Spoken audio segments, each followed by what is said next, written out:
Hello and welcome to this first look at Shroud of the Avatar. This is from Lord British, aka Richard Garriott, who's better known for the Ultima series of games. Now, this project was originally a Kickstarter, which got successfully funded a few months back. This is release 1, which was available on the 12th of December, and we're just logging in now to have a look at what the gameplay is. It took quite a while to actually download the game, if I'm honest. It came down about 58k. Guessing that's because there's so many people actually trying to find out what this game's all about. So here we've got the character creation. It's fairly limited at the moment. I understand they're going to add more to it. You've got a number of different hairstyles you can choose, different skin tones, with different hair colours. Pretty much what you'd expect from any form of RPG. Anything ranging from EVE Online through to Warhammer Online through to World of Warcraft, so on and so forth. You can change your eye colour as well in this one. I believe there's body shape will be coming at some point in the future. Just flicking through all the different options that you've got available to you here.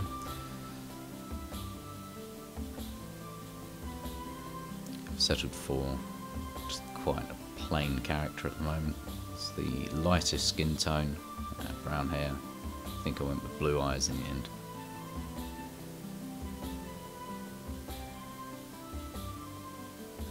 Though there's not actually an awful lot of difference between the different types of eyes.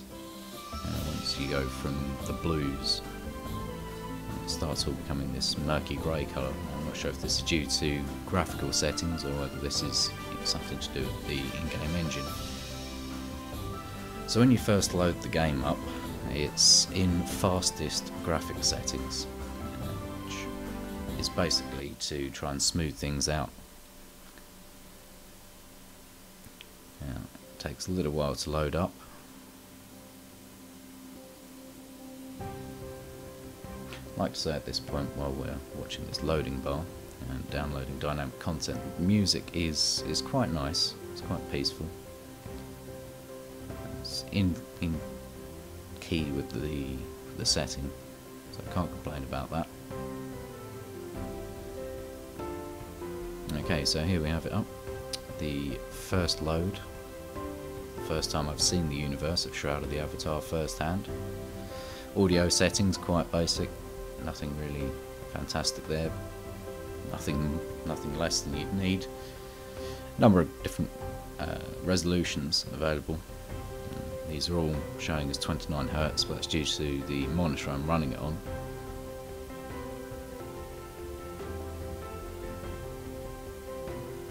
I'll stick it on high and full screen. In fact, I believe I put it on fantastic. Yeah, put it on fantastic, full screen, and 1920 1080, which makes a massive difference to how much you can actually see. So just having a look through the different options you've got available to you. So like I say, audio settings, all you need, video settings, and an option to quit. Inventory system looks to be okay. Find out more about that later on. Here's your character screen, so you can mouse over the items that you're currently equipped, find out more about them.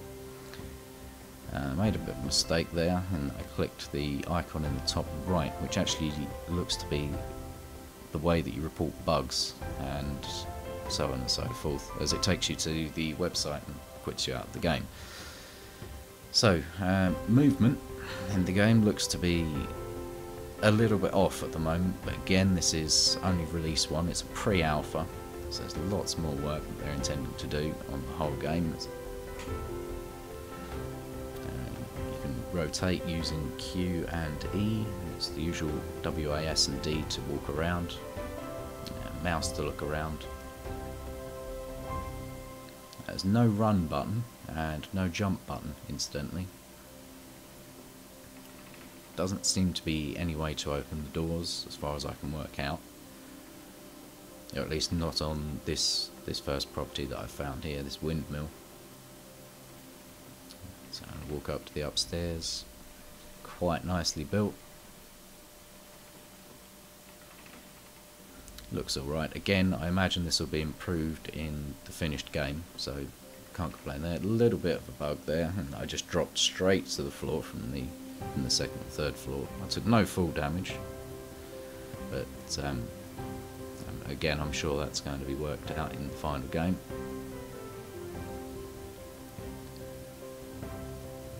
As I've touched on briefly before, there's no run button, which makes moving about in this first release a little bit tedious. It takes quite a while to get anywhere.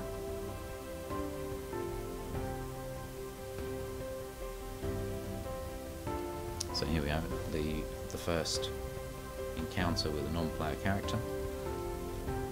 First I go to walk past him and he repeats himself, and I remember that there's a contextual chat feature in this game, in that you can type more or less anything to the non-player characters and they'll respond, very much similar to the system that was originally used in Starship Titanic, which was a very good game from many years back. It was the Douglas Adams series, but I digress. So you talk to this guard, he tells you to take care, and there's ill tidings of Outlanders. Now, looking back at this, having done the original first look and now doing the voice commentary later, it becomes quite common that the guards can't quite seem to make sense of whether they dislike you as an Outlander or you're welcome. So we ask this guy a few questions and he gives us a bit of flavour about the universe.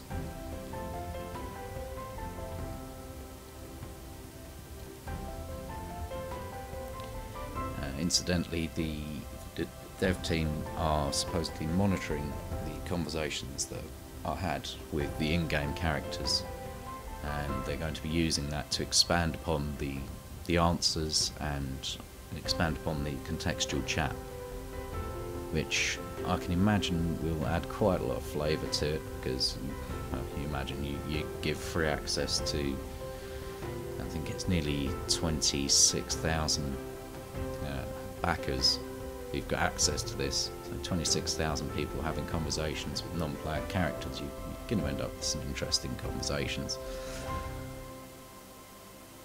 And this guy didn't seem to be interested, tells me to move along, so I take him up on that offer. Here we go. There's one guard after the first two giving me quite the cold shoulder. He says, "Greetings." Rather loud, rather noisy sheep. Can't seem to interact with them. Take that as you will. Walking along here looks quite nice. Some quite nice flavour buildings. So we've got a little bit of a barn here, although this horse at the end, I'm not sure what's going on there. Again, it's a pre-alpha, so you expect this sort of thing, but that was a little bit of a shock to walk into. Trevor's trying to tell me to go up here, so go up here to have a look around. Nothing much to see, but looks to be quite well constructed. So we head down, ignore the scary horse, and out we go. So, nice looking building to the right there. Again, I've found out later on in this playthrough, or this first look should I say, that these runic signs hanging outside the buildings are indicating that they are for sale. Should have guessed by the 3 letters on the top and the 4 letters on the bottom, but hey, didn't initially occur to me. Got some white tower type building over here. Although looking back on this again, I can't seem to work out how to interact with them in order to buy said buildings. Got the longhouse, or Viking longship type house to my left there, I've just gone past.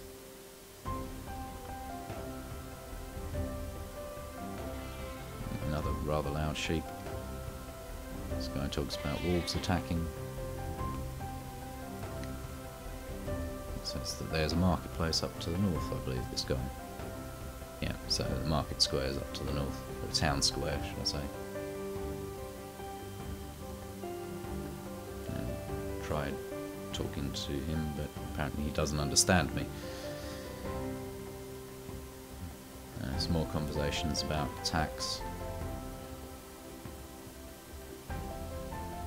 And here we go, the this set of guards don't trust my kind around here, apparently.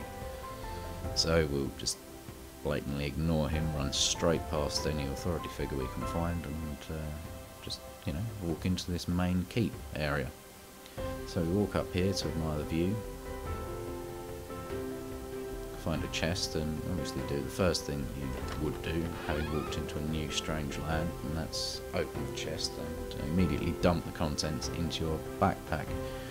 Now, a word on this, the interface, as you can see, is not the most precise at the moment. It takes a couple of attempts to move certain things. I found that if you just hold the mouse over the item you want to move for a second or so, it picks up a lot quicker than if you just try and grab it and drag and grab it and drag. Again, I can only imagine that this is going to be worked on for the final release.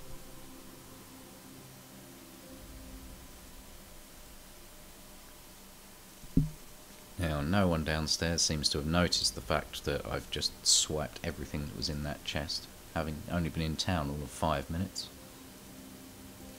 Now I stand here for a few seconds looking around, thinking, now what is that noise? Can't quite put my finger on it. It's quite repetitive and annoying. Then I spot this thing on the ground and think, could that be it? But no, can't seem to interact with that. I'm not sure if it's a graphical artifact or what it is. Again, I hear the noise and I think, right, well, what's around here? I can't seem to find anything. Is it the torches? Is it maybe a bug? Is it a sound bug? Oh, wait, no, it'd be that giant ball of lightning. So we go for a little walk along the ramparts up here, admiring the town. Can't drop down, invisible barrier. Again, I imagine you could drop down in the finished game.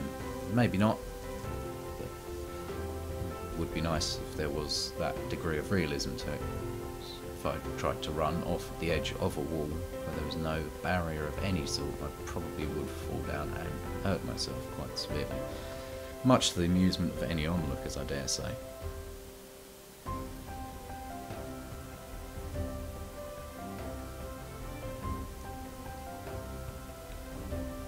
And here we go, it's this guard that mentions that you can make any of the houses your home. Seems everyone seems to be leaving of late, which is somewhat ironic given the fact that we've just had another 25,500 or 26,000 people have just started playing the game. Try and discuss with this guy what's for sale and how you become a citizen, or how you buy property, but no one seems interested. Ask this guy what's for sale, and if I say so.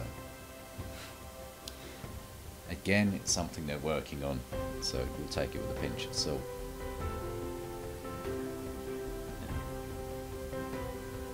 Here we go, so if you want to assist this town, please see the Lord who's in this building.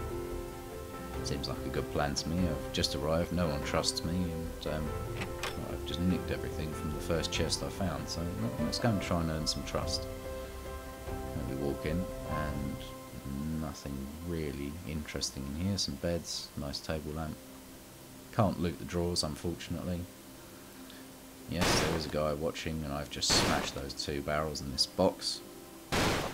No one seems to care, even though there's actually 2 people watching me. Though I can't steal anything from there, or take anything from the weapons rack at the moment. And he's screaming for no apparent reason. So here we go, here's the Lord, here's the guy who runs the show. So once again, I've just arrived in town, so I do the only logical thing, and I loot the second chest that I've come across.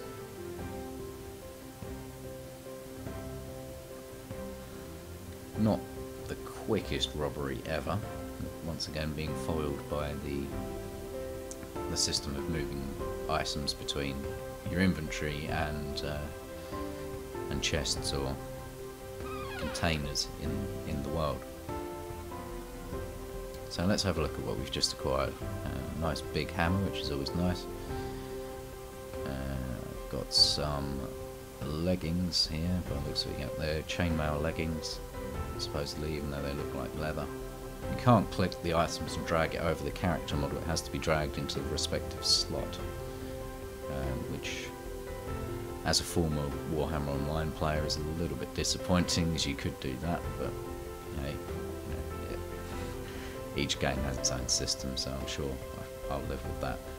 The gloves are quite cool. The boots, I'm not sure if that's a graphical error or whether they are shocking white. And if that is the case, and I do come across these in-game, I probably won't be wearing them unless I'm going for the tactic of blinding the enemy. The Lord British cloak, rather nice, rather fetching. And we've got some... this is me looking between the leggings, because I'm sure I read they were chainmail, and looking at them they appear to be leather, but no, I put the leather ones back on and see that they are in fact just like jodhpurs, or no, not jodhpurs, that's the wrong word, so like breeches or riding trousers. So I swapped back to the chainmail. Not sure that actually has any relevance at the moment, I could be completely wrong, but I've yet to find any actual combat in the game. So we close that down, and let's get talking to this guy, because, well, let's face it, we are coming across as a bit of a thug. Walk straight through the wardrobe there, we'll ignore it. And here we go, so let's talk to him.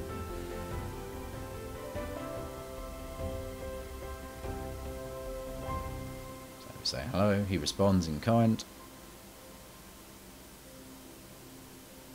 And there we go. So you can see in the chat window there are certain words that are highlighted in a slightly brighter white than the rest of the conversation.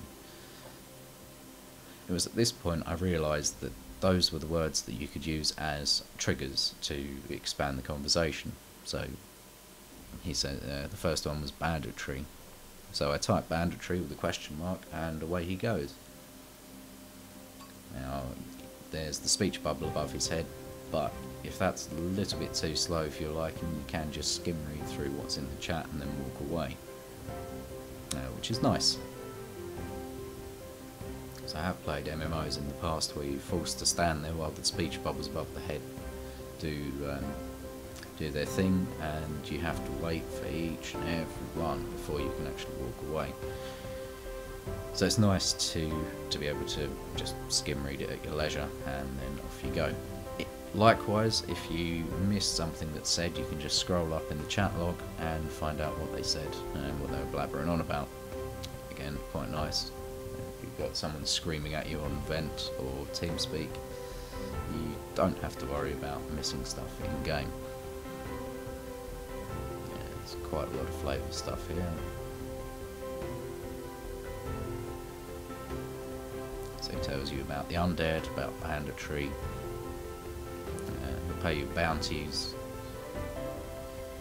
standard kill quests from any MMO, but this is the first person we've spoken to about anything other than general day-to-day life, so I suppose it makes sense.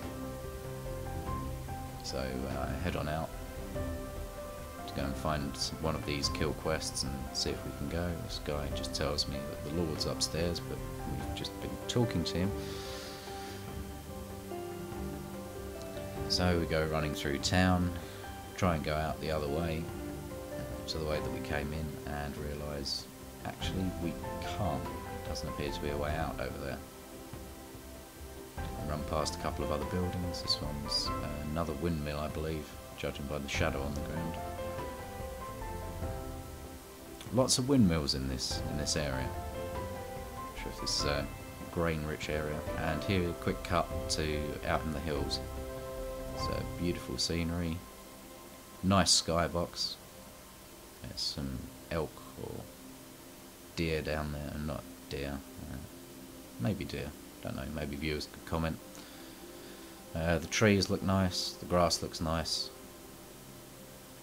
and here's a view looking back towards town. I hope you've enjoyed this video. Any comments, criticisms, thoughts or opinions, just let me know in the comments below. Thanks for watching. Goodbye.